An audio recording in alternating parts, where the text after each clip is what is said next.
पहाटे जाऊन जेसीबी आणि बुलडोझर लावून बाबासाहेबांची जी बुद्धभूषण प्रिंटिंग प्रेस आहे ती पाडण्याचा प्रयत्न झाला होता. त्यावेळी कदाचित आंबेडकर कुटुंब पुढाकार घेऊन पुढे आलं नसतं तर आज आंबेडकर भवन सुद्धा शिल्लक नसतं. त्या काळात गायकवाड नावाचा बदमाश जो आहे तो त्याला मॅरेज हॉल म्हणत होता. बाबासाहेबांनी ज्या पद्धतीने अपेक्षित केलं होतं की धार्मिक आणि राजकीय हे दोन्ही लढे एकत्र लढावे लागतील आणि म्हणून आम्ही बौद्ध समाज संवाद दौरा सुरू केलेला आहे. लोकांमधला तो प्रश्न होता की पहिल्यांदा आरक्षण संपवलं, मग शिक्षण संपवण्यात आलं की आता एखाद्याला आपल्या कुटुंबातल्या मुलाला शिकवायचं असेल तर ती अशक्य बाब आहे. कॉन्व्हेंटमध्ये ज्या पद्धतीच्या फी आहेत ते सर्वसामान्य माणसाला परवडणाऱ्या नाहीत. आणि त्यानंतर आरक्षित जागेवर उभे असलेले लोक हे कधीच त्या आरक्षित वर्गासाठी भांडत नाही. आणि तिथे निवडून कोण येतात तर ते सगळे मतदानाच्या आधारावरती निवडून येणारे लोक जे या समूहाचे असले तर ते ज्या पक्षात निवडून आलेले असतात त्या पक्षाच्या विचारधारेला विरोध करू शकत नाही आणि मग त्यांच्या हक्कासाठी ते बोलत नाही. या 3 प्रश्नावरती लोकांची सुरुवात झाली आणि मग हळूहळू जे केलेले आहेत. आता आपण काल परवा पाहिलं असेल तर पीपल्स एज्युकेशन सोसायटी जी आहे बाबासाहेबांची, तिथे रामदास आठवलेंनी जाऊन स्वतःचं बाबासाहेबांच्या नावावरचं जिथं बोर्ड होतं त्यावरती स्वतःचं नावाचं बोर्ड अध्यक्ष म्हणून लावलं. आणि त्याच्याबरोबर निकम नावाचा जो वकील आहे त्यांनी तो कार्यकारिणीत घेतलेला आहे. ज्या निकमाचा भाजपच्या तिकिटावर तो लढतो तो रामदास आठवले बरोबर पीपल्स ताब्यात घेतो. त्यानंतर अनेक वर्ष बाबासाहेबांना भारतरत्न न देणे, त्यांच्या आधी अनेक लोकांना जो भारतरत्न दिला गेला त्याची आणि बाबासाहेबांची तुलना होऊ शकत नाही. ते बाबासाहेबांना जिवंतपणी आणि बाबासाहेबांच्या नंतर हयातीनंतरही बाबासाहेबांना छळणारं जर कोणी असेल तर ते काँग्रेस होती. बरोबर. पण दुर्दैवाने हे लोकांच्या लक्षात येत नव्हतं. ते ज्या पद्धतीने बाबासाहेबांना ब्रिटिशांचं हस्तक म्हणत होते तसे ते आता बाळासाहेब आंबेडकरांना भाजपची बी टीम म्हणतात. दुसरं सगळ्यात महत्वाचं आहे की बाळासाहेबांचं जर भाजपशी टायअप असेल, भाजपशी पूरक त्यांचं राजकारण असेल तर त्यांना एकच बहीण आहे, रमाताई तेलतुंबडे. त्यांची जावई जे आहे डॉक्टर आनंद तेलतुंबडे यांना एल्गार परिषदेच्या संदर्भात माओवादी विचारधारेचं किंवा नक्षल विचारधारेचं समर्थक म्हणून 2.5 वर्ष जेलमध्ये राहावं लागलं होतं. लोकांना ही बाब जेव्हा आम्ही समजावून सांगितली की बाळासाहेब आंबेडकरांची सगळी संपत्ती पब्लिक डोमेन मध्ये आहे. जय भीम जय संविधान. आज आपण आनंदवाडी येथे मिलिंद नगर कल्याण येथे आहोत. येथे बुद्धिस्ट सोसायटी ऑफ इंडियाचं एक अत्यंत सुंदर असं बौद्ध विहार आहे. दादा, तुम्ही जो दौरा सुरू केलेला आहे बुद्ध समाज संवाद दौरा, तर या संवाद दौऱ्यामागचा हेतू काय आहे? कारण की वंचित बहुजन आघाडी आणि बुद्धिस्ट सोसायटी ऑफ इंडिया या दोघांनी मिळून हा दौरा सुरू केलेला आहे.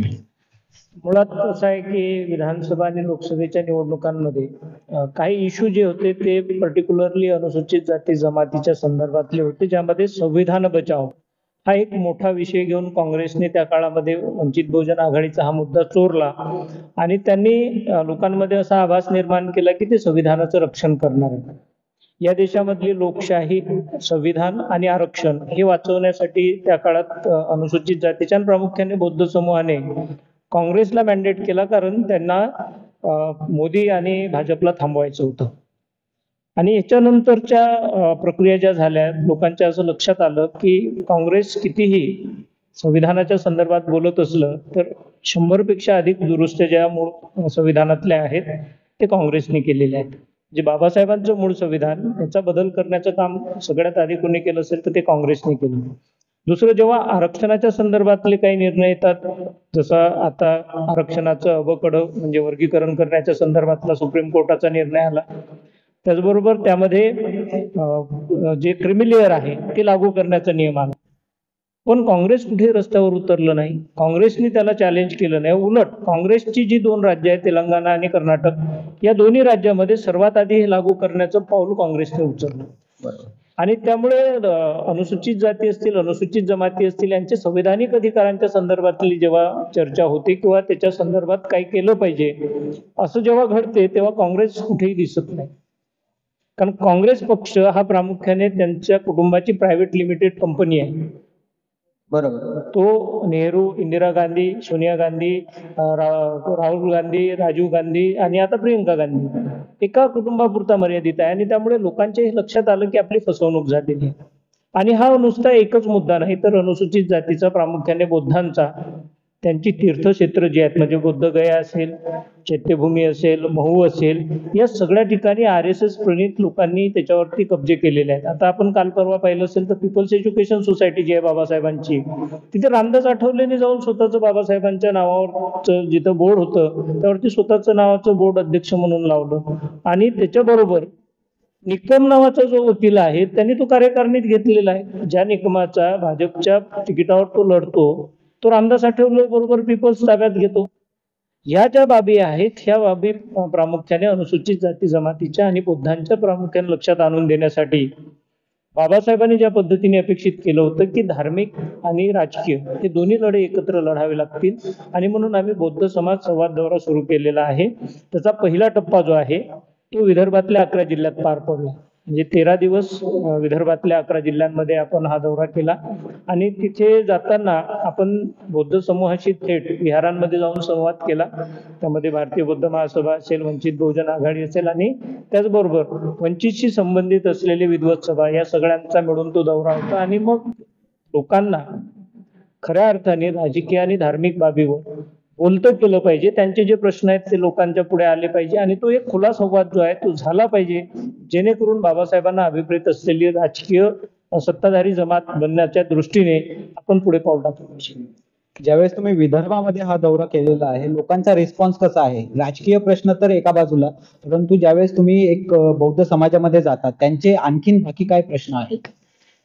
पहिला प्रश्न जो आहे तो अनेक काळापासूनचा आहे. तो आहे पहिला रिझर्वेशनच्या संदर्भातला, की लोकांचा प्रश्न असतो की आरक्षण जे होतं त्या आरक्षणामध्ये त्याला व्हर्टिकल आणि हॉरिझॉन्टल असं 2 आरक्षणामध्ये त्याचा समावेश केला गेला, की एक समांतर आरक्षण आणलं गेलं ज्याचा आरक्षणामध्ये कुठेही समावेश नाही. दुसरं, अनेक वर्षापासून कर्मचाऱ्यांची जी मागणी होती ती होती रिझर्वेशन इन प्रमोशनची. पण ती केस जी आहे ती सुप्रीम कोर्टापुढे प्रलंबित असताना त्यावरती सुप्रीम कोर्ट कुठलीही सुनावणी घेत नाही. दुसरं, जे सिंगल पोस्ट होत्या, एकल पोस्ट ज्या असतात त्या सिंगल पोस्टला आरक्षण लागू नाही. आणि हा जो प्रकार सुरू आहे की एकतर त्या आरक्षणामध्ये असलेल्या समूहाला, मग तो शैक्षणिक दृष्ट्या असेल, राजकीय असेल, किंवा तो नोकऱ्यांमधला असेल, या तिन्ही ठिकाणी ज्या पद्धतीने त्यांना वागणूक मिळते, जे फसवणूक केली जाते, जे घटनादत्त आरक्षण त्यांना मिळत नाही, तो पहिला प्रश्न त्यांचा होता. आणि मग आम्ही लक्षात आणून दिलं की या राज्यामध्ये जेव्हा काँग्रेसचं सरकार होतं तेव्हा त्यांनी जुनी पेन्शन योजना बंद केली. आरक्षणामध्ये जे वर्गीकरण आलं त्या वर्गीकरणाची सुरुवात म्हणजे खाजगीकरण जे आहे ते 1990च्या काळामध्ये मनमोहन सिंगाच्या काळात झालेलं आहे. म्हणजे आरक्षण संपवण्याची प्रक्रिया काँग्रेसनी केली आणि भाजप त्याच्या पुढचं पाऊल करते. आणि ही बाब जी आहे ही लोकांमध्ये आयदर काँग्रेस किंवा मग भाजप या दोनच पक्षाने आलटून पालटून सत्ता करावी, इतर पक्षांनी त्यांचे सहकारी म्हणून राहावं, हा जो काही खेळ आहे हा लोकांच्या आता लक्षात यायला लागला. आणि त्यामुळे शिक्षणाचं खाजगीकरण झालं, जिल्हा परिषदेच्या महापालिकेच्या शाळा बंद करण्यात येत आहेत, आणि दुसरीकडे ह्या जागा ज्या आहेत त्या मुक्यावरच्या जागा, ह्या सगळ्या जागा खाजगी कंपनीला हँडओव्हर करण्याचं काम सुरू आहे. लोकांमधला तो प्रश्न होता की पहिल्यांदा आरक्षण संपवलं, मग शिक्षण संपवण्यात आलं की आता एखाद्याला आपल्या कुटुंबातल्या मुलाला शिकवायचं असेल तर ती अशक्य बाब आहे. कॉन्व्हेंटमध्ये ज्या पद्धतीच्या फी आहेत ते सर्वसामान्य माणसाला परवडणाऱ्या नाहीत. आणि त्यानंतर आरक्षित जागेवर उभे असलेले लोक हे कधीच त्या आरक्षित वर्गासाठी भांडत नाही. आणि तिथे निवडून कोण येतात तर ते सगळे मतदानाच्या आधारावरती निवडून येणारे लोक, जे या समूहाचे असले तर ते ज्या पक्षात निवडून आलेले असतात त्या पक्षाच्या विचारधारेला विरोध करू शकत नाही आणि मग त्यांच्या हक्कासाठी ते बोलत नाही. या 3 प्रश्नावरती लोकांची सुरुवात झाली. आणि मग हळूहळू त्यांना बोलतं करत असताना बाबासाहेब आंबेडकरांचा पराभव जो 2 ठिकाणी झाला, तो भंडाऱ्यामध्ये असेल किंवा मुंबईमध्ये असेल, तो काँग्रेसने केला. तेव्हा काही भाजप किंवा जनसंघ नव्हता. मग बाबासाहेबांना पाडणार कोण? तर काँग्रेस. बाबासाहेबांना मंत्रिमंडळातनं बाहेर पडण्याचं कारण कोण होतं? तर हिंदू कोड बिलासाठी बाबासाहेबांनी राजीनामा दिला. त्यावेळी ही नेहरू आणि काँग्रेसच होती. त्यानंतर अनेक वर्ष बाबासाहेबांना भारतरत्न न देणे, त्यांच्या आधी अनेक लोकांना जो भारतरत्न दिला गेला त्याची आणि बाबासाहेबांची तुलना होऊ शकत नाही. ते बाबासाहेबांना जिवंतपणी आणि बाबासाहेबांच्या नंतर हयातीनंतरही बाबासाहेबांना छळणारं जर कोणी असेल तर ते काँग्रेस होते. पण दुर्दैवाने हे लोकांच्या लक्षात येत नव्हतं. ते ज्या पद्धतीने बाबासाहेबांना ब्रिटिशांचं हस्तक म्हणत होते तसे ते आता बाळासाहेब आंबेडकरांना भाजपची बी टीम म्हणतात. ह्या दोन गोष्टी जेव्हा त्यांना जोडून सांगण्यात आल्या तेव्हा लोकांच्या लक्षात आलं की जे काही आरोप केले जात आहेत वंचित बहुजन आघाडी आणि बाळासाहेबांवरती बी टीमचे, ते राजकीय हेतूने प्रेरित आहेत. बरोबर. म्हणजे तिथे बाबासाहेब होते तर बाबासाहेबांना ब्रिटिशांचं असतं ठरवायचं, इथे बाळासाहेब आहेत तर त्यांना भाजपची बी टीम ठरवायची. बरोबर. तर हे जे काही गोष्टी होत्या त्या या संवाद दौऱ्यामध्ये प्रामुख्याने पुढे आल्या. कारण नुकतंच लोकसभा झाली होती आणि लोकसभेमध्ये काँग्रेसला बऱ्यापैकी इथं मॅन्डेट मिळाला होता कारण त्यांनी संविधान बचावची हाक दिली होती. बरोबर. लोकांना असं वाटलं होतं की मोदीला थांबवायचं असेल, भाजपला थांबवायचं असेल तर आता काँग्रेसला आपण पुढे केलं पाहिजे. त्यानंतरची काँग्रेसची भूमिका लोकांच्या लक्षात आणून दिल्या गेली की ही तीच काँग्रेस आहे की जे बाबासाहेबांना छळत होती आणि त्यानंतर वंचित बहुजन आघाडीला छळते. कारण बाबासाहेब डिप्रेस क्लासेसच्या संदर्भात बोलत होते, बाळासाहेब आंबेडकर वंचित समाजाच्या बद्दल बोलतात. बरोबर. आणि त्यांना कुणालाच वंचित समूहाचं राजकारण उभं होऊ द्यायचं नाही, त्यांना शिक्षणात जाऊ द्यायचं नाही, त्यांना सत्ताधारी होऊ द्यायचं नाही, त्यांना मोक्याच्या जागांवर जाऊ द्यायचं नाही. हे जेव्हा लोकांच्या चर्चेतनं लक्षात आलं तेव्हा त्यांना कळलं की काँग्रेस आणि भाजप हे दोन जरी वेगवेगळे दिसत असले तर ते प्रामुख्याने एकच आहेत. ज्यावेळेस लोकसभेची निवडणूक होत होती एक मोठ्या प्रमाणात धुराळा उडवला गेला की लोकसभेमध्ये काँग्रेसने किंवा इंडिया ब्लॉकने किंवा त्यावेळेसची महाविकास आघाडी एवढ्या आम्ही जागा दिलेल्या आहेत वंचित बहुजन आघाडीला, 5 जागा 6 जागा. जे वेगवेगळे प्रवक्ते होते, काही अघोषित प्रवक्ते पण वेगवेगळे स्टेटमेंट देत होते, तर ते जे एक संभ्रम निर्माण केला होता लोकांमध्ये, तर लोकांमध्ये ते आता क्लॅरिटी भेटली आहे का त्यांना की नक्की काय घडलं होतं त्यावेळेस? नाही, मुळात झालं असं की लोकांना त्यावेळची प्रायोरिटी होती ती भाजपला थांबवणे, कारण त्यांनी घटना बदल करणे या संदर्भातला जो प्रचंड असुरक्षितता करणारा नारा दिला होता की 400 पार. 400 पार कशासाठी, तर त्यांना देशाची घटना बदलायची आणि त्यामुळे मग यांना थांबवायचं असेल तर काँग्रेसकडे जायचं. परंतु हे करत असताना काँग्रेसने ज्या पद्धतीची बदमाशी केली की वंचित बहुजन आघाडीला आम्ही 3 जागा देतो, 5 देतो, 7 देतो, अशा ज्या काही चर्चा मीडियामध्ये होत्या, आम्ही लोकांपुढे ते मांडलं की त्यांचं एक पत्र दाखवा आम्हाला की ज्यामध्ये लेखी स्वरूपातला हा प्रस्ताव आहे. वंचित बहुजन आघाडीने किती जागांवरती तयारी केली त्याचं लेखी पत्र आहे. ही प्रक्रिया सुरू होण्याच्या आधी म्हणजे निवडणुका सुरू होण्याच्या पूर्वीपासून 6 महिने जवळजवळ आधी वंचित बहुजन आघाडीकडून लेखी स्वरूपातलं पत्र जे आहे ते काँग्रेसला गेलेलं आहे. बरोबर. आणि ते पत्र गेल्यानंतर 6 महिने आम्ही त्यांची सातत्याने वाट पाहत होतो की त्यांच्याकडनं काहीतरी रिस्पॉन्स आला पाहिजे. बरोबर. दुसरं, ह्या आघाडीमध्ये समाविष्ट होत असताना वंचित बहुजन आघाडीने आमची विचारधारा ज्यांच्याशी जुळत नाही अशा शिवसेनेशी आघाडी केली. बरोबर. ते आंबेडकर भवनला झाले, सेनेचे नेते तिथे आले, कारण आम्हाला काही करून या राज्यामध्ये आणि देशामध्ये भाजपला थांबवायचं होतं. बरोबर. परंतु ज्यांच्याशी आमची आघाडी झाली त्या शिवसेनेच्या मंडळींनी सुद्धा त्यानंतर कुठल्याही स्टेजवर आम्हाला बोलवलं नाही, आमच्या कुठल्याही स्टेजवर आले नाही, कुठल्याही कार्यक्रमात त्यांनी बोलवलं नाही आणि आमचा काँग्रेसशी अलायन्स नव्हता. बरोबर. आमचा सेनेशी होता आणि त्यामुळे आमचे जे नैसर्गिक मित्र आहेत आमची त्यांच्याकडनं अपेक्षा होती की त्या सेनेने आम्हाला महाविकास आघाडीमध्ये घेऊन गेलं पाहिजे. बरोबर. तसे प्रस्ताव आम्ही वारंवार दिले, परंतु संजय राऊत असतील किंवा त्या काळचे नाना पटोले असतील किंवा इतर नेते जे आहेत ते ज्या पद्धतीची भाषा वापरत होते ती केवळ वंचित बहुजन आघाडीला बदनाम करणारी होती. दुर्दैवाने त्यावेळेस लोकांच्या हे लक्षात आलं नाही. आता विधानसभेच्या निवडणुकांमध्ये पण लोकांच्या लक्षात आलं नाही. लोकांना असं वाटत होतं की वंचित बहुजन आघाडी जाणीवपूर्वक भाजपला सहकार्य करण्यासाठी हे सगळं करते आणि त्यामध्ये मग पैशांचे आरोप होते की बाळासाहेब आंबेडकर मोठ्या प्रमाणात पैसे घेतात, बाळासाहेब आंबेडकर भाजपला पूरक राजकारण करतात की जेणेकरून भाजपला फायदा झाला पाहिजे. मग आम्ही त्यांना या बाबींची एक प्रश्न त्यांना विचारला की जर एखाद्याला सत्ता मिळवायची असेल किंवा पैसे कमवायचे असतील तर ते पैसे कशासाठी कमवतो, तो ऐशो आरामात राहिला पाहिजे किंवा त्याला कायम सत्ता असली पाहिजे. म्हणजे रामदास आठवले 3 टर्म केंद्रीय कॅबिनेट मंत्री आहेत, कुठली निवडणूक लढली नाही. 14, 19 आणि 24 केंद्रात कॅबिनेट मंत्री आहेत. बाळासाहेब आंबेडकर 84 पासून राजकारणामध्ये आहेत. पहिली निवडणूक 84 ला लढली, 98 आणि 99 दोनदा ते खासदार म्हणून निवडून आले. त्याच्या आधी ते राज्यसभेवर होते जेव्हा व्ही.पी. सिंगांचं सरकार होतं, त्यानंतर सातत्याने ते पराभूत होत आहेत. दुसरं महत्वाचं आहे की बाळासाहेब 84 पासून जेव्हा निवडणूक लढतात तेव्हा त्यांचा जो काही प्रॉपर्टीच्या संदर्भातले डिटेल्स आहेत ते पब्लिक डोमेनमध्ये आहे. त्यांचं ॲफिडेव्हिट आहे, त्याच्यामध्ये त्यांच्याकडे काय संपत्ती आहे, ती आधी किती होती, आता त्यात किती वाढ झाली, त्यांच्याकडे कुठलीही शिक्षण संस्था नाही. त्यांच्याकडे कुठली फॅक्टरी किंवा त्यांच्याकडे अशा पद्धतीचा व्यवसाय नाही की जो काळ्या पैशाची निर्मिती करेल किंवा काळे पैसे आलेत त्याला व्हाईटमध्ये करणार आहे. त्यांच्या पत्नी ज्या आहेत अंजलीताई आंबेडकर, त्या वयाच्या 60व्या वर्षापर्यंत कर्वे इन्स्टिट्यूटमध्ये प्राध्यापिका म्हणून नोकरी करत होत्या. बरोबर. बाळासाहेब पुण्यामध्ये एका फ्लॅटमध्ये राहतात. अकोल्यात ते जिथे राहतात ते लोड बेअरिंगचं घर आहे आणि त्यांच्या घरावरती प्लास्टिकचे टीन आहेत हिरव्या रंगाची. कुठल्याही राजकीय नेत्याच्या घरावर प्लास्टिकचे टीन नाही. बाळासाहेब आंबेडकरांना जर सत्ता पाहिजे असेल, पैसे पाहिजे असेल तर त्याचा उपयोग झाला असता ना. जर तुम्ही पैसे कमवता ते दिसतात, त्याचा वापर केला जातो. दुसरं सगळ्यात महत्वाचं आहे की बाळासाहेबांचं जर भाजपशी टायअप असेल, भाजपशी पूरक त्यांचं राजकारण असेल तर त्यांना एकच बहीण आहे, रमाताई तेलतुंबडे. त्यांचे जावई जे आहेत डॉक्टर आनंद तेलतुंबडे यांना एल्गार परिषदेच्या संदर्भात माओवादी विचारधारेचं किंवा नक्षल विचारधारेचं समर्थक म्हणून 2.5 वर्ष जेलमध्ये राहावं लागलं होतं.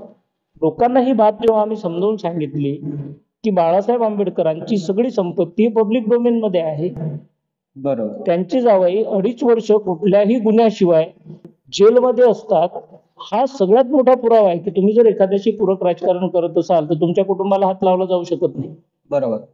पण बाळासाहेबांची एकुलती एक जावई 2.5 वर्ष जेव्हा जेलमध्ये असतात, ह्या बाबी जेव्हा लोकांपुढे मांडण्यात आल्या तेव्हा अक्षरशः त्यांच्या डोळ्यात अश्रू आले आणि त्यांना वस्तुस्थितीची जाणीव झाली की जे काही आरोप बाबासाहेबांवर होत होते, त्यांच्यानंतर भैयासाहेबांवर होत होते, तेच आता बाळासाहेब आंबेडकरांवर केले जात आहेत. आणि म्हणून लोकांना या संवाद दौऱ्याच्या निमित्तानं मोठा माइंडवॉश जो आहे तो जनतेचा होतोय की आपल्याला फार चुकीच्या पद्धतीने या राजकीय पक्षांनी गुमराह केलेला आहे. त्यामुळे आता ते खूप चांगल्या पद्धतीने अप्रिशिएट करतायत आणि त्यांच्या असं लक्षात आलं की हा बाळासाहेब आंबेडकरांचा लढा नाही तर सर्वसामान्य बहुजनांचा लढा. बरोबर. डॉक्टर बाबासाहेब आंबेडकर यांची लेगसी असलेली भारतीय बौद्ध महासभा, आता यांच्यासारख्या ज्या संस्था आहेत, for example People's Education Society असेल, तर याला एक पॅरलल संस्था उभ्या केल्या जातात, फर्जी संस्था असतात आणि त्याच्या विश्वस्त बॉडीवर RSS प्रणित लोक असतात. अगदीच उदाहरण द्यायचं झालं तर जे देहरोड येथील धम्मभूमी आहे तिथे टेक्सास गायकवाड जे आहेत, तर त्यांनी एक प्रकारे एक स्वतःच हे लावून ठेवलेलं आहे, डीड लावून ठेवलेलं आहे आणि अशा प्रकारे ते हस्तगत केलेले आहे. टेक्सास गायकवाड यांचा जो मुलगा आहे क्षितिज गायकवाड, नुकताच कराड येथे जो कार्यक्रम झाला होता 2 तारखेला की जिथे डॉक्टर बाबासाहेब आंबेडकर यांनी संघ शाखेला भेट दिली आणि संघाबद्दल मला आपुलकी वाटते असं डॉक्टर बाबासाहेब आंबेडकर यांचं विधान आहे. या प्रकारचा जो संभ्रम पसरवला गेला कराड शाखेतनं, तिथे तो कार्यक्रम पुन्हा घेण्यात आला. तर त्या कार्यक्रमामध्ये आयोजकांमध्ये टेक्सास गायकवाडचा तो जो मुलगा आहे क्षितिज गायकवाड होता आणि एकंदरीत मग हे RSS चे लिंकिंग असलेली ही जी लोक आहेत त्यांचं अशा महत्वाच्या जागी जिथे डॉक्टर बाबासाहेब आंबेडकर स्वतः आले आणि ती मूर्ती स्थापन केल्यानंतर जर अशा जागेवरती RSS चा कब्जा जातोय, तर आता या सर्व गोष्टीमध्ये पण कशा प्रकारे भारतीय बौद्ध महासभा आणि वंचित बहुजन आघाडी मार्ग काढणार आहे? जसं मी आधी उल्लेख केला की बुद्धांची तीर्थक्षेत्र असतील किंवा बुद्धांची पवित्र ज्या वास्तू आहेत त्या बोधगया असेल, महू असेल किंवा इथे चैत्यभूमी दीक्षाभूमी असेल. दीक्षाभूमीची मूळ सनद जी आहे ती भारतीय बौद्ध महासभेच्या नावाने आहे आणि भैयासाहेब आंबेडकरांच्या नावाने आहे, द्वितीय राष्ट्रीय अध्यक्ष म्हणून. शासनाने त्यांच्या नावाची सनद करून पाठवली, पण त्या काळात तिथे डांगे नावाचे जिल्हाधिकारी होते आणि त्या डांगे नावाच्या जिल्हाधिकाऱ्यांनी रासू गवईंना बरोबर घेऊन भारतीय बौद्ध महासभेच्या नावावर असलेला शासकीय आदेश बदलला आणि तिथे जी बांधकाम समिती होती, डॉक्टर बाबासाहेब आंबेडकर स्मारक समिती जी दीक्षाभूमीची आहे, जी बांधकामापुरती मर्यादित होती की स्तूपाचं बांधकाम झालं की त्यांनी बौद्ध महासभेला ते सगळं हँडओव्हर करायचं, ते पहिल्यांदा बदल तिथं झाला. हे बाबासाहेबांशी संबंधित जे ज्या वास्तू आहेत त्या एकतर वादग्रस्त झाल्या पाहिजे किंवा तिथे RSS चे किंवा संघाशी संबंधित लोकांचा मोठ्या प्रमाणात शिरकाव असला पाहिजे. हे प्रयत्न तेव्हा झाले होते जेव्हा बाबासाहेब नुकतेच गेले. भैयासाहेबांनी संयम यासाठी राखला होता त्या काळात की बाबासाहेबांनी धम्मदीक्षा दिलेल्या वास्तूवर कोर्ट कचेरी होऊ नये आणि म्हणून त्यांनी तो विषय लावून धरला नव्हता. पण आता मीराताई आंबेडकर असतील किंवा भीमरावजी आंबेडकर असतील यांनी मात्र हा लढा अधिक तीव्रपणे हातात घेतलेला आहे की बाबासाहेबांशी संबंधित असलेल्या सगळ्या वास्तू त्या मनुवाद्यांच्या कब्जातून खुल्या झाल्या पाहिजे. म्हणून त्यांनी अत्यंत योजनाबद्ध पद्धतीने सगळे डॉक्युमेंट गोळा करून आणि त्या संदर्भातलं पब्लिकमध्ये जे अवेअरनेस पाहिजे असते ते अवेअरनेस आणण्यासाठीचे वेगवेगळे शिबिरं, लोकांचं प्रबोधन करणारे कार्यक्रम हे त्या ठिकाणी सुरू केलेले आहेत. म्हणजे संस्कारित बौद्ध घडवणे हा एक कार्यक्रम त्यांच्यासोबत आहे. दुसरा जे बौद्धांशी संबंधित स्थळं आहेत ते लेण्यापासून ते बाबासाहेबांच्या आठवणीच्या सगळ्या वास्तू या सगळ्यांवरती जो कब्जा आहे तो काढण्यासाठीचा त्यांचा लढा आहे तो अगदी व्यवस्थित पद्धतीने सुरू आहे. परंतु त्याच्या विरोधात जी प्रतिगामी शक्ती आहे, जे मनोवादी विचारधारा आहे ती शासनात आहे. आणि त्यामुळे तुम्ही पाहिलं असेल की आंबेडकर भवनवरचा हल्ला जो झाला होता की पहाटे जाऊन जेसीबी आणि बुलडोझर लावून बाबासाहेबांची जी बुद्धभूषण प्रिंटिंग प्रेस आहे ते पाडण्याचा प्रयत्न झाला होता. त्यावेळी कदाचित आंबेडकर कुटुंब पुढाकार घेऊन पुढे आलं नसतं तर आज आंबेडकर भवन सुद्धा शिल्लक नसतं. त्या काळात गायकवाड नावाचा बदमाश जो आहे तो त्याला मॅरेज हॉल म्हणत होता आणि ज्याचा काही संबंध नाही अशा लोकांना पुढे करून सोनारे असेल, गायकवाड असतील, या सगळ्यांना घेऊन तो एक प्रयत्न थेट आंबेडकर भवनवर झाला होता. तेव्हा फडणवीस जे राज्याचे मुख्यमंत्री होते त्यांनी तिथे 16 माळ्याचं टावर उभारण्याच्या संदर्भातला कार्यक्रम एका स्टेडियम मध्ये घेतला. त्या स्टेडियम मध्ये त्याचं लोकार्पण झाल्याचं जाहीर केलं आणि दुसऱ्या दिवशी पहाटे आंबेडकर भवन पाडण्याचा प्रयत्न झाला होता. आणि तेही बौद्धातल्या हरिजनांना पुढे करून, जे प्रशासकीय अधिकारी राहिलेले हरिजन होते त्यांना पुढे करून हे सगळं झालं होतं. आता तो प्रकार रामदास आठवलेच्या रूपाने होतोय. ज्या बंधुता परिषदेचा तुम्ही उल्लेख केला, टेक्सास गायकवाडांचा चिरंजीव जिथे होता तिथे प्रामुख्याने कुणाला बोलवलेलं आहे तर तिथे बौद्ध आणि मातम या दोनच समूहाच्या लोकांना तिथे स्टेजवर निमंत्रित केलं. बुद्धवंदनेने तिथल्या बंधुता परिषदेची सुरुवात झाली. म्हणजे एकीकडे बाबासाहेबांचं गुणगान करायचं, बाबासाहेबांचा आणि RSS असेल किंवा संघ असेल, आम्ही बाबासाहेबांना मानतो हे सांगायचं. जसं त्या पद्धतीने त्यांनी सरदार पटेलांना हायजॅक केलं. सरदार पटेल मूळ काँग्रेसचे नेते, RSS वर बंदी घालणारे सरदार पटेल, परंतु त्यांची सगळ्यात मोठी मूर्ती जी आहे ती भाजपनेच उभी केलेली आहे. म्हणजे एखाद्याला संपवायचं असेल तर त्याला मूर्तीमध्ये कैद करून ठेवायचा हा जो प्रकार भाजपवाल्यांनी सुरू केलेला, मला असं वाटतं की बौद्ध समूह आहे जो तो अत्यंत जागृत समूह आहे. म्हणजे बाबासाहेबांच्या फोटोची काच जरी फुटली तरी जीवाची पर्वा न करता रस्त्यावर येणार असेल. त्यामुळे त्याला अशा भूलथापांना तो बळी पडत नाही. दुर्दैवाने ते 2024च्या लोकसभा आणि विधानसभेत झाला की तो एकदा काँग्रेसकडे गेला, पण त्याचा आता भ्रमनिराश झालेला आहे. त्याच्या लक्षात आलेलं आहे की जे काही संविधानिक अधिकार आहे ते गोठवण्याची सुरुवात जी आहे ती काँग्रेसने केली आणि त्याला पुढे घेऊन जाण्याचं काम भाजप करते. आणि नुसती भाजप करत नाही तर भाजपमध्ये आता असलेले जे नेते आहेत ते बहुतांश काँग्रेस किंवा राष्ट्रवादीतून आलेले. म्हणजे ज्याची सत्ता असेल तिकडे हीच मंडळी असतात आणि तेच प्रामुख्याने निर्णय घेतात. आणि म्हणून आता जी काही ताब्यात घेण्याची प्रक्रिया होती ती काही एवढा सहजासहजी होऊ दिली जाणार नाही. जो बौद्ध महासभेचा अजेंडा आहे, जो वंचितचा आहे, जो बाळासाहेबांचा आहे, आता जो चेंज आहे तो चेंज प्रचंड मोठा आहे. लोकांमध्ये जागृती आहे. त्यामुळे आता जे प्रयत्न सुरू आहेत त्यांना रिस्पॉन्स मिळत नाही. म्हणजे रामदास आठवलेंनी जरी प्रयत्न केला असेल तर बौद्ध समाज त्याच्या बरोबर नाही. रामदास आठवलेची लायकी काय आहे की ज्याला 2 जागा दिलेल्या असतात आणि त्यावरती भाजपचीच मंडळी जाऊन निवडणूक लढवतात, मंत्रिपदाची ज्यांना भीक मागावी लागते, अशा लोकांचं काय अस्तित्व आहे हे आता हळूहळू लोकांच्या लक्षात येते. त्यामुळे त्यांना रिस्पॉन्स मिळत नाही आणि हा मोठा बदल आहे असं मी मानतो. ज्या पद्धतीने वंचित बहुजन आघाडी आणि भारतीय बौद्ध महासभा फोरफ्रंटला येऊन आता या सर्व विषयांवरती एकदम फोकस पद्धतीने उकल करण्याचा प्रयत्न करत आहे, तर पुढचा टप्पा काय राहणार आहे? कारण की तुमचा जो पूर्ण हा दौरा असणार आहे जवळजवळ 14 एप्रिल पर्यंत असणार आहे, तर एकंदरीत एक विदर्भामधला तो टप्पा तुमचा क्लिअर झालेला आहे. What will be the next?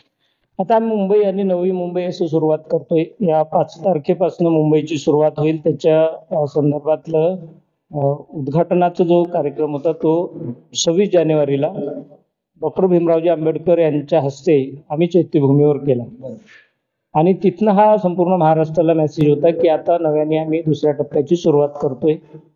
या टप्प्यामध्ये जिथे बाबासाहेबांचं कार्यक्षेत्र होतं, बाबासाहेबांचा मोठा एक जीवनकाल जो आहे तो मुंबईत गेलेला आहे आणि मुंबई ही चळवळीचा गड आहे.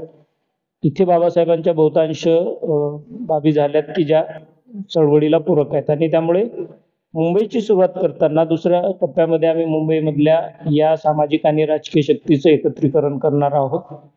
लोकांना ज्या पद्धतीने अपेक्षित आहे की आम्ही सत्ताधारी जमात झालो पाहिजे बरं. ते बनवण्याची प्रक्रिया जी आहे ती दोन्ही दृष्टीने म्हणजे नुसतं राजकीय विचार आम्ही करत नाही, तर राजकारणामध्ये नीतिमत्ता असलेली माणसं पुढे असणं गरजेचं आहे. कारण नीतीशिवाय माणूस जर निपजला तर तो त्याच्याकडे असलेल्या सत्तेचा दुरुपयोग करतो. हा जो मूळ संकल्पना आहे बाबासाहेबांच्या राजकीय पक्षाची, ती घेऊन आम्ही भारतीय बौद्ध महासभेला जोडून हे राजकारण करतो. की आता आपण पाहतोय की काँग्रेस असेल किंवा आताचा संघ जो आहे तो समरसता सांगतो. बरोबर. समरसता म्हणजे काय, तर तुम्ही जिथे आहात, जातीच्या ज्या टप्प्यावर तुम्ही आहात, चातुर्वर्ण्य व्यवस्थेत तुमचं जे स्थान आहे ते कायम ठेवून आमच्यात सहभागी व्हा. बरोबर. पण बाबासाहेब जे मांडत होते ती समता होती, जी समता सर्वांसाठी सारखी होती, बरोबर. नागरिक म्हणून होती. त्याला जातीचं लेबल नव्हतं. तुमची जात तुम्हाला घरात ठेवायची आहे. त्या धार्मिक आणि जातीच्या बाबीचा कुठेही सार्वजनिक जीवनात त्यांनी अंगीकार करू दिला नाही, तो शासनालाही करू दिला नाही. आणि म्हणून ते जे राजकारण होतं, ते जे सामाजिकीकरण होतं, जे भारतीयता होती बाबासाहेबांना अभिप्रेत, ती पुढे येणं गरजेचं आहे. कारण एकीकडे जातीवादी शक्ती मोठ्या प्रमाणात या देशामध्ये हिंदू आणि मुस्लिमच्या निमित्ताने असेल, आदिवासी किंवा बौद्धांच्या निमित्ताने असेल, त्यांना टार्गेट करण्याचं काम करते. त्यावेळी या समूहांना जागृत करणे आणि त्यांना लढण्यास प्रवृत्त करणे जी त्याची मूळ प्रवृत्ती आहे. बरोबर. म्हणजे त्याला काही शिकवण्याची गरज नाही, बरोबर. तो लढतोच आहे. बरोबर. परंतु त्याला त्या मुद्द्यावर लढवणे जे बाबासाहेब आंबेडकरांच्या लोकशाहीला पूरक आहेत, ते काम करण्याचं नियोजन जे आहे ते वंचित बहुजन आघाडीने केलेलं आहे. हे करत करत आम्ही 14 एप्रिलला महाराष्ट्रातले 4 ठिकाणं जी आहे जिथे बाबासाहेबांशी संबंधित मोठ्या चळवळी झाल्या तिथे याचा समारोप करणार आहे. त्यानंतर म्हणजे मुंबईचा टप्पा संपला की मग कोकण असेल, उत्तर महाराष्ट्र असेल, पश्चिम महाराष्ट्र असेल आणि मराठवाडा, या सगळ्यांचं नियोजन करून आम्ही या सगळ्यांचा समारोप करणार आहोत.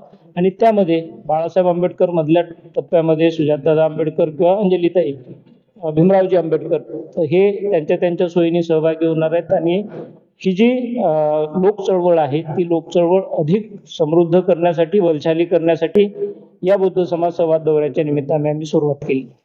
ज्या पद्धतीने ज्या वेळेस अॅट्रॉसिटीज घडतात त्यावेळेस वंचित बहुजन आघाडी सत्ता असो वा नसो जमिनीवर असते, ग्राउंडवर असते, लढत असते. आत्ताच नुकतंच जे परभणीमध्ये झालं, सोमनाथ सूर्यवंशी यांचा पोलीस कोठडीमध्ये मृत्यू झाला. वडार समाजाचा व्यक्ती होता तरी सुद्धा वंचित बहुजन आघाडीची पूर्णच्या पूर्ण टीम ज्या पद्धतीने तो लढा उभा केलेला आहे तुम्ही, आणि फॉलोअप तो तुम्ही कुठेही कमी पडू दिलेला नाही. अजूनही जी न्यायाची मागणी आहे त्यासाठी नुकताच 30 तारखेलाही तुमचा परभणीमध्ये एक लॉंग मार्च सुद्धा झाला. तर एकंदरीत पुढचा काय टप्पा असणार आहे या न्यायाच्या प्रक्रियेमध्ये? बघा काय आहे की यामध्ये 2 भूमिका आल्यात. एक आली की जी वंचित बहुजन आघाडीची आहे, पहिल्या दिवसापासूनची आहे, बाळासाहेबांची आहे, सुजात आंबेडकरांची आहे, आणि आता काल परवाचा मोर्चा आहे. त्याच्या आधी सरकारने जी मदत जाहीर केली होती 10 लाखाची, त्याच्या आधी नाकारली. आणि वंचितने 5 लाख रुपये बाळासाहेब आंबेडकरांनी पक्षातर्फे आणि संपूर्ण समूहाला आवाहन करून त्यांना मदत करायला सांगितलेलं आहे. त्यामुळे विद्वत सभेतर्फे सुद्धा ते त्यांनी जाऊन तर प्रत्यक्ष त्यांना 1,60,000ची मदत जी आहे ती केलेली आहे. तर हा जो बदल आहे की नुसतं एखाद्या अत्याचाराचं राजकीय भांडवल करायचं, मोर्चे काढायचे आणि लिडरशिप करायची, हा जो पॅटर्न आहे तो बदलायचा असेल तर खऱ्या अर्थाने मूळ भूमिकेशी भिडलं पाहिजे. आणि म्हणून वंचित बहुजन आघाडीने त्याचं पोस्टमॉर्टम जे आहे ते जिल्ह्याबाहेर झालं पाहिजे म्हणून प्रयत्न केला. आणि आपण पाहतो की जो पीएमचा रिपोर्ट आला तो जिल्ह्याबाहेर पीएम झालं म्हणून आलेला आहे. बरोबर. मल्टिपल इंजुरीजमुळे जे झालेलं आहे तर ती हत्या आहे.